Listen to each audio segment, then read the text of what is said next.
Okay, so we're starting almost. So the way we'll go about this is I already have a format.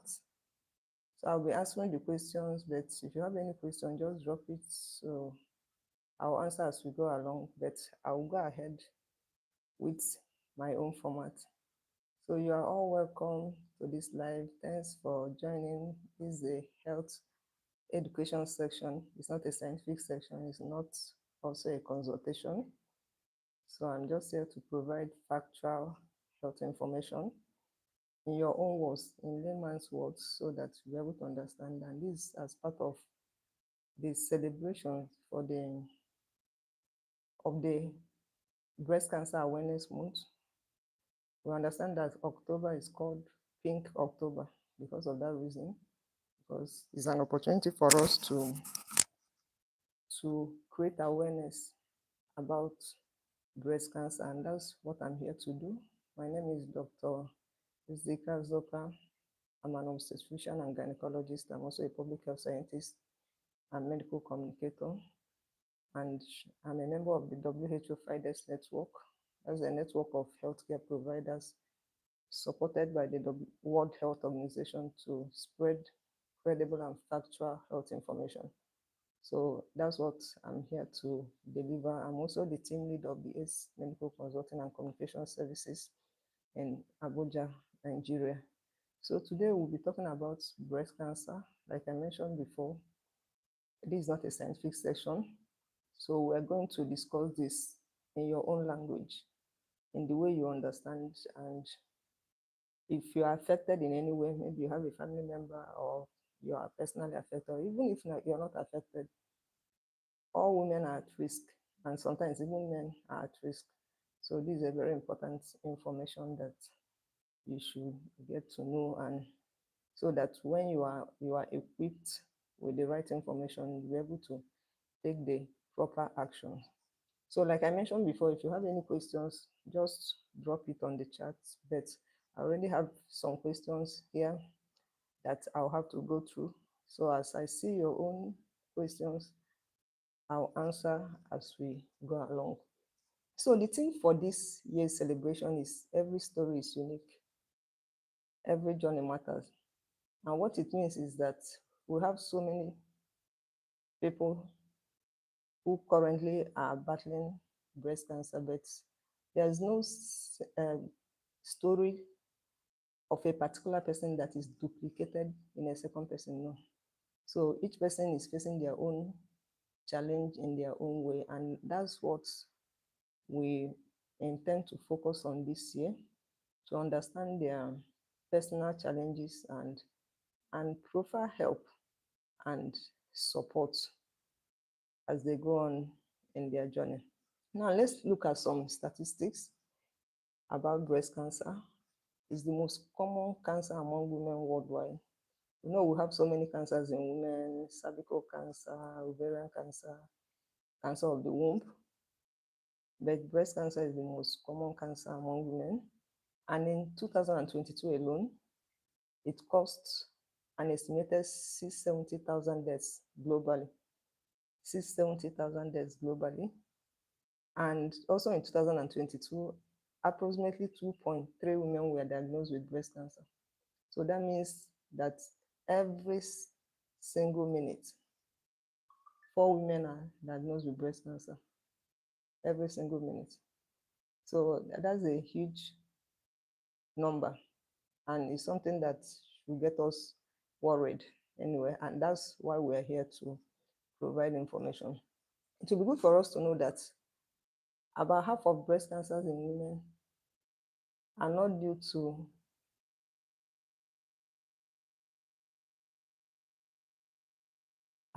breast cancer in women are not due to any particular risk factor.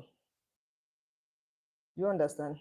So that means that all women are at risk, because if about half are not due to any risk factor, that means anybody can come down with breast cancer. And about 1% of breast cancers occur in men. So that means if you have 100 cases of breast cancer, 99 will be women, 1 will be a man. So what it means is that even men should be interested in this discussion. So now, what actually is the breast cancer we are discussing? We know what the breast is. We also call it the mammary gland, found in both men and women, although it's more prominent in women. Now, when we say that something is cancerous, what it means is that there is a tumor that is growing excessively. Normally, in the human body, we have cells in the body, we have different cells in the body, and usually they grow to a particular extent. Then they stop, they die off, then you have new cells develop. But then cancer cells have this ability to continue to grow, and well, we will consider them to be immortal in that they don't die. The normal cell grows, lives for a particular time, dies off, a new one comes up, like what you see on your skin. That's why your skin keeps on changing, because new cells keeps on coming up. But then when you have cancer cells, they become immortal, they don't die off, they continue to grow. And not only that they grow, they can invade, they can spread to any organ around the body, and even they may even go into the bloodstream. Now, this can happen in any organ in the body, not just the breast. But when it now happens in the breast, that's when we call it breast cancer, which you can have in both men and women, like I mentioned, although it's more common in women. Now, we need to know the risk factors. So the next question we are considering is, what are the causes and the risk factors? So, and even though we know that sometimes it happens without any risk factor, but it will be good to know those things that can increase the risk.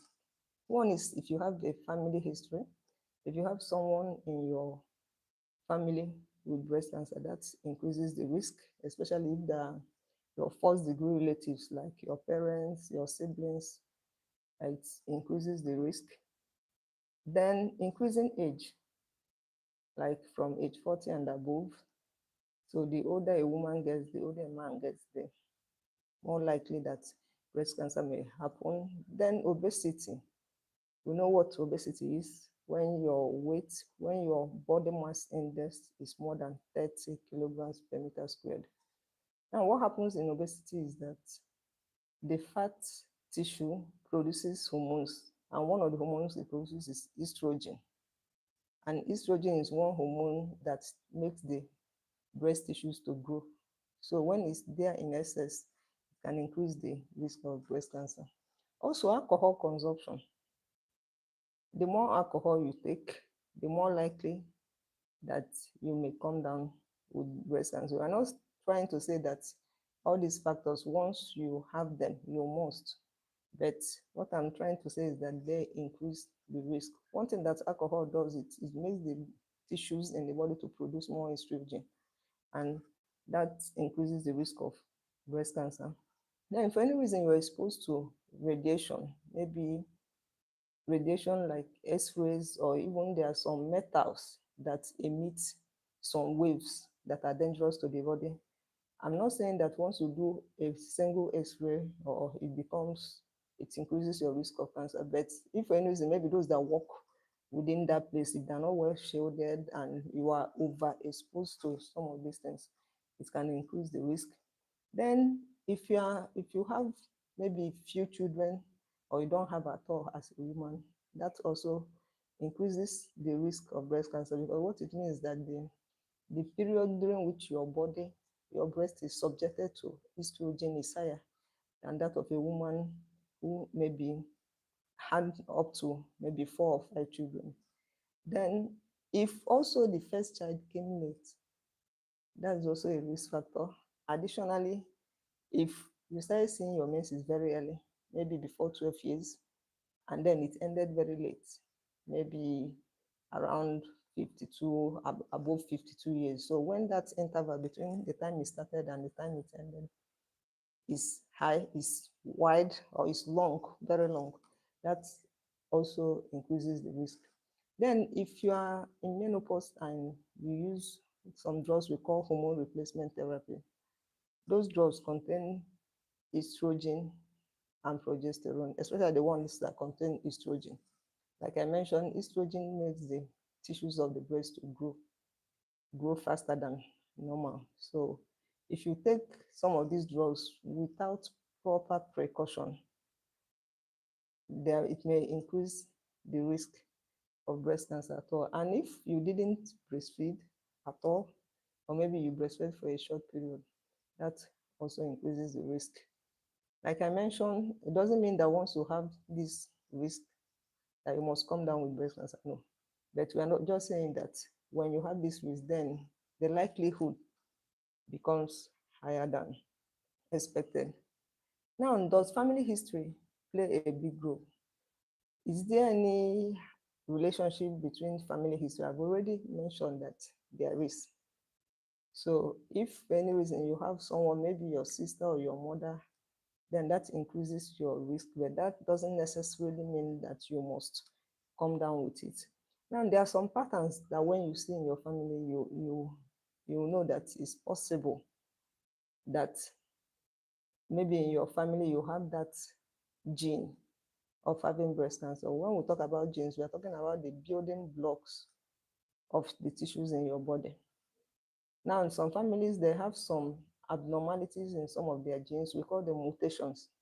There's a way genes are arranged. So if there's a rearrangement of the genes and they have a particular mutation that we call BRCA1 and BRCA2, those people in that family with this kind of gene, they have increased risk of having breast cancer. We call BRCA1, BRCA2, we call them the cancer gene.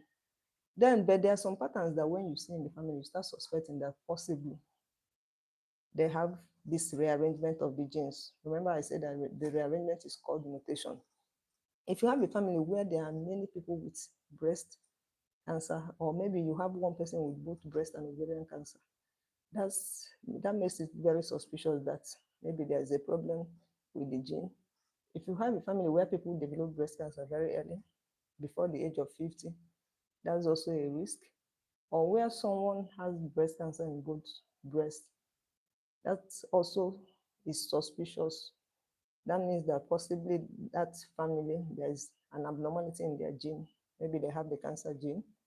Or you have a family where you have male breast cancer, that is, you have a male with breast cancer. That also increases the suspicion. Then if you have a family where you have a combination of different cancers like prostate, pancreas, even colon cancer and breast cancer happening in so many people within the family, that's also increases the risk, that the chances that they may have the cancer gene. Then some people from Ashkenazi Jewish ancestry, that's some Jews from the Ashkenazi tribe, they usually have higher risk of having this mutation. Remember what I described as mutation? That's when there's a rearrangement in the genes that increases the risk of cancer. Now, in the presence of one or more of these doesn't necessarily mean that that family that they have the gene, but that increases the risk. And if you have the opportunity to go and check whether you have that mutation, whether you have that abnormal gene, it will be good for you to check. Now, the next question we'll answer about breast cancer is, how do we prevent breast cancer? I've already mentioned some of the risks. I've talked about obesity, I've talked about alcohol, then family history. There are some of these risk factors that you can change. There are some that are difficult to change anyway. But the most important thing is early detection. When it finally happens, being able to detect it quite early. Now, how can you detect it early? As a woman, it's advised that after every menses that you should check your breast, check for lumps, check for abnormalities, maybe changes in the nature of the skin, or whether there is retraction of the nipples. So it's always advisable that you do this monthly on your own. Know the normal size and shape of the breast. Know how the skin is, so that when there's an abnormality, you can easily detect. Then you go ahead to go and see your doctor. And if you're above 40, or you have a family, a risk factor in your family, or some of these risk factors are mentioned, or some of these patterns in your family that suggests that you may have an abnormal gene, it will be good for you to always do a clinical breast exam. What it means is going to the hospital for your doctor to check that. Then a mammogram, that's an X-ray of the breast. If you're above 40, this recommended every 1 to 2 years, that you use that to check for abnormalities in the breast. Remember what I said, that even though it may not be prevented in some cases, but that the key to improving survival is early detection, because the way cancer happens, it happens in stages. We have stage 1, stage 2, stage 3, stage 4. The higher you go, the worse it becomes. So by the time it gets to stage 4, that means it has entered the blood, and from the blood it has moved to other organs in the body, maybe the brain, the liver, and the bone, and that's when treatment becomes difficult. But when it's detected early, when it just within the breast, it has not moved beyond the breast, it's better treated when it's detected early. Now, if you've joined us up to this extent, if you are still with us and you're yet to subscribe to this channel, please go ahead and do that, so that we'll be able to have more reach, and also like the live, so that more people, you can also share the link with other people so that they can join and learn as well. Now, what are the things that you have to look for? One is that you have to check for a lump. It doesn't mean that every lump in the breast is cancerous, no. But then every lump is suspicious. So when you find one, you should go ahead and go to the hospital for them to check more, both on your breast and on your underarm. That's what we call the armpits. So if you have any suspicious lump in any of these places, go to the hospital, let them check it.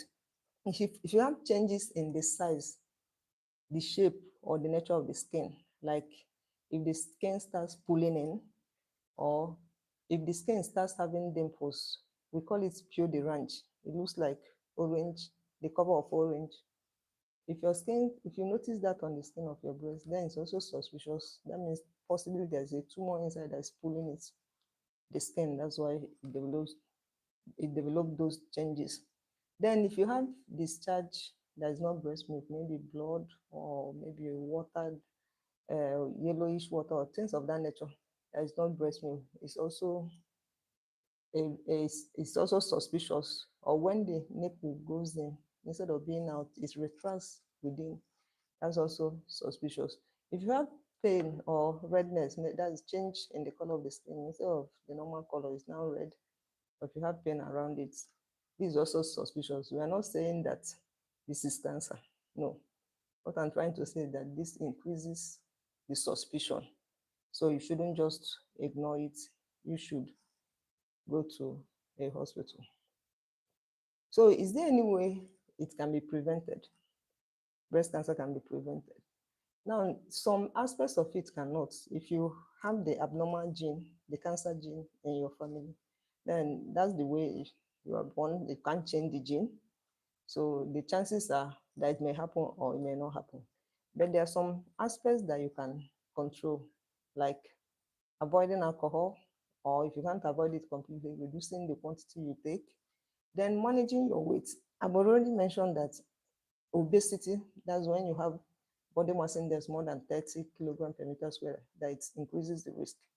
So you should make sure that your body mass index is less than 25. It's between 18.5 to 24.9. That's what we call normal weight. Between 25 and 29.9 is overweight. 30 and above is obesity. So you should avoid that. Make sure you exercise. Make sure you eat more fruits and vegetables. Go close to nature. The closer to nature you are, the better. Avoid smoking. Then try and breastfeed as much as possible. It's protective for you. So when you give birth, don't avoid breastfeeding. Just know that the protection is not just for the baby, that is also for the mother. Then go for routine screening, so that if for any reason it happens, at least let it be detected on time. Now, another question we need to answer is, there's this particular type of breast cancer that maybe you may have heard about it, maybe from people around you, and you don't know what it is, the one we call triple negative breast cancer. I just wanted to explain it a bit so that you'll be able to understand. Now, triple negative breast cancer is a type of, usually I've mentioned that breast cancer is related to hormones, to have estrogen and other hormones. Now, the tissues, when the tissue is removed and you send it to the lab and check, you usually see the receptors for those tissues. You see the receptor for estrogen, for progesterone, for the other related receptor as well. That's the human growth, epidermal growth factor receptor 2, the one we call HER2. Now, for some people, their own doesn't have these receptors. That's why it's called triple negative. No estrogen receptor, no progesterone receptor, no HER2 receptor. Why this is quite important is that some people with this type of breast cancer, they don't respond to the usual treatment, like using hormones to treat, like sometimes you can use for others. They don't usually respond to it. And also, this is quite aggressive. The way it grows, the way it spreads faster than the usual breast cancer. Usually, you have ductal carcinoma, you have lobular carcinoma, you have the ones that have all the receptors, HER2 positive, and all those ones, estrogen positive, progesterone positive. Now, but this particular triple negative, because it doesn't have those receptors, treatment is more difficult, it spreads faster, it's likely to come back after treatment. So I just wanted to point out, so if for any reason you hear triple negative breast cancer, after this you understand what that means. Now, what's the treatment for breast cancer? Usually, the best form of treatment is surgery. That's when it's still within the breast. So if it's just within the breast, then either removing the breast or maybe a part of the breast where it is may just be all you need. But this can only happen when it's detected early. If it has spread to the lymph nodes, that's the lymph nodes in your armpit, or if it has spread to the lungs, the bones, the brain, then surgery alone won't be able to do the work. And that's when other forms of treatment like chemotherapy, that's using drugs. Those drugs, what they do is to kill the cancer cells while sparing the normal cells. They kill the cancer cells while sparing the normal cells. Although sometimes they may not completely spare the normal cells, but when used correctly, the intention is that they just kill the cancer cells and spare the normal cells. Then we can also have radiation therapy. This is the one we can call the heat therapy. It's where some waves generated by either machines or from some molecules from some substances are used to treat the cancer cells, to burn the cancer cells. Let me use that language. Then you can also have immunotherapy, where some drugs developed from the immune system are used to attack the cancer cells. So those drugs, what they do is that they see the cancer cells as foreign bodies. So they attack them the way an antibiotic will attack an infection. So, but if it's detected early, you may not have need for all these other therapies apart from surgery. And that's why the main reason for this is for you to understand the things to look out for, the symptoms to look out for, like I've mentioned. Then for you to understand that you will need to screen, especially if you are above 40. But if you are even less than 40 and you have the risk in your family, it's also good for you to. So when I talk about screen, I'm talking about doing mammography if you are above 40, doing clinical breast examination. But then the one of self breast examination is the one as a woman you should do every month, whether you are above 40 or you are less than 40. This is the one you should do every month, and it's usually best to do it after your menses, because usually before the menses, the breast may have some lumps which are normal. So it's better to check that after your menses. And if you notice any, what you need to do is just to go ahead and go and see your doctor. And if for any reason the diagnosis comes, we don't pray for that. Just know that it's not a death sentence, even if it is stage 4. Yes, we know that the higher the stage, the more difficult it is for you for it to be treated. But you shouldn't give up on yourself. You should have that hope, no matter how bad it is, that you come out from there. So don't panic. Make sure you adhere to the instructions of your doctors. Make sure you have your family members around. Meet your spiritual heads for counseling, for prayers. Have a positive outlook on your own. Search the scriptures if you're a Christian, and if you belong to any other religion, go close to God and fight. The battle is the battle you have to fight from within, so that as you are fighting and you are hopeful from within, then whatever medications, whatever they're giving you, will now make that to work. But remember what I said, the earlier the stage, the more likely that there will be cure. So be as much as possible conscious of the possibility of this happening. And if you are conscious of that, then you have to look out for it. But not that we pray for it to come, no. But then do all the necessary things you need to do. Adjust your lifestyle if you have any risk factor that you can adjust. Now, let's talk about some myths and facts. That's some misconceptions that people have. One myth is only older women get breast cancer. The answer is this is wrong. The fact is younger women can get it too. It is more common in older people. That's why we say that age is a risk factor. But then anybody can get it. Anybody. So don't assume that it's only that maybe if you are less than 40 that this is not for you. Then the second one is a breast lump always means cancer. No. There are so many other things that can give breast lump. There is one we call fibroadenoma of the breast. So, but the most important thing is that for you to know that not all lumps are cancerous, but every lump should be checked. Do you understand? Every should be checked. So don't stay and assume that this one is normal. So it has to be checked. And the way we check it is to do what we call biopsy. Biopsy means that either the whole lump or maybe a part of it will be taken out and sent to the lab to check actually what it is. So don't assume that it's cancerous. Don't also assume that it is not.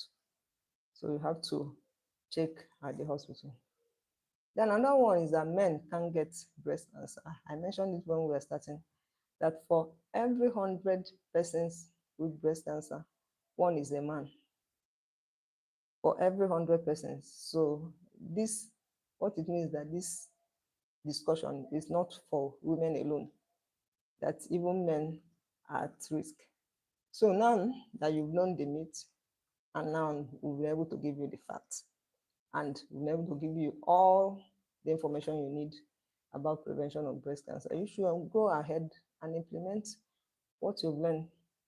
The essence of this whole education, health education, is to give you credible health information so that you're able to take informed decisions concerning your health. So thank you so much for joining. I've not, okay. You can always come back to watch the live when the recording becomes public. So thank you for joining. You can also share the live so that others that couldn't join will be able to get this information and change their lifestyle and also do the necessary things they need to do to improve their health. Remember that this is coming to you from the ACE Health TV. That's the YouTube channel, the official YouTube channel of the ACE Medical Consulting and Communication Services. And I'm Dr. Azuka Ezike, an obstetrician and gynecologist and a public health scientist. It's been my pleasure hosting you this evening. Make sure before you leave that you like and subscribe, and see you soon.